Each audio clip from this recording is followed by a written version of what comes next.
పీకేస్తాడు. ఆ విషయం మీరు గుర్తుపెట్టుకోవాల్సిన అవసరం ఉంది. ఎప్పుడు కూడా ఒకటి గుర్తుపెట్టుకోవాలి. ఈరోజు గుజరాత్లో 25 సంవత్సరాల నుంచి ఒకటే పరిపాలన ఉంది. అదే బీజేపీ పరిపాలన.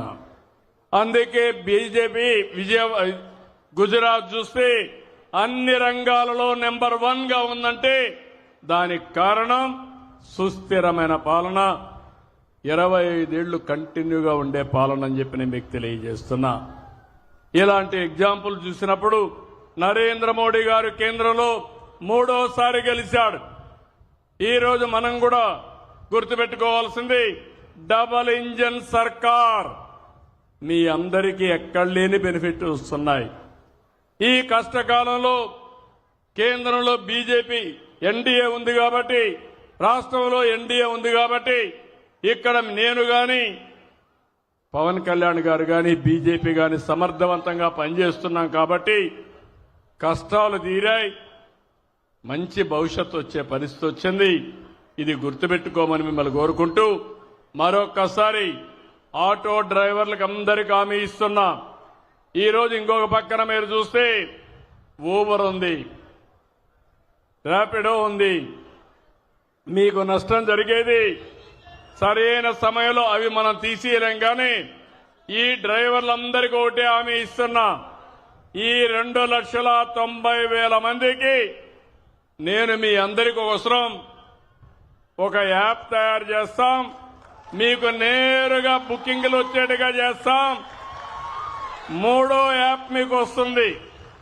అదంతా కూడా మీరు ఎక్కడున్నా ఎలాంటి బిజినెస్ వస్తుందో మీ దగ్గర ఇచ్చే బిజినెస్ ని 24 గంటల ఆటో స్టాండ్కి పోయి పడిగాపులు కాసే పని లేకుండా టెక్నాలజీల వల్ల వచ్చే లాభాలను మీకు ఇచ్చే బాధ్యత మాది. దాన్ని అందిపుచ్చుకునే బాధ్యత మీది. అవసరమైతే ఆటో డ్రైవర్ సంక్షేమ బోర్డు ఏర్పాటు చేస్తాం. అందులో మిమ్మల్ని మెంబర్లుగా పెడతాను. మీ భవిష్యత్తు కోసం పనిచేస్తుంది. అందులో ఒక భాగం యాప్ తీసుకొచ్చి కంట్రోల్ రూమ్ బట్టి మీకు బిజినెస్ మీకే ఇప్పించే బాధ్యత మీ సంఘమే తీసుకున్నట్టుగా చేసే బాధ్యత నాదని మీ అందరికీ విజ్ఞప్తి చేస్తున్నా. ఇలాంటి వినూత్నమైన ఆలోచనలకి మీరు కూడా సహకరించండి. నేను కూడా మీకు అండగా ఉంటానని మరొకసారి తెలియజేసుకుంటూ ఈరోజు ఈ కార్యక్రమానికి వచ్చిన మిమ్మల్ని అందరినీ పేరు పేరున అభినందనలు.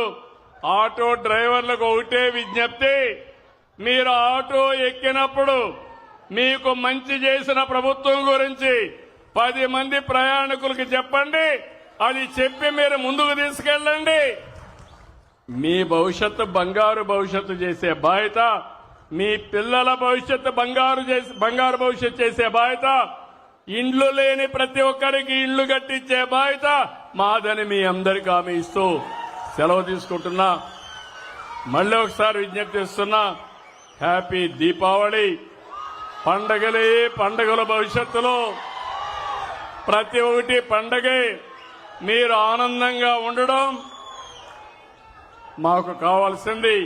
మీకు ఎలాంటి ఇబ్బందులు లేనటువంటి సుపరిపాలనకు మేము నాంది పలుకుతామని చెప్పి తెలియజేసుకుంటూ అందరికీ నమస్కారాలు. జై హింద్. గౌరవ రాష్ట్ర ముఖ్యమంత్రి వర్యులు నారా చంద్రబాబు నాయుడు గారికి హృదయపూర్వక ధన్యవాదాలు.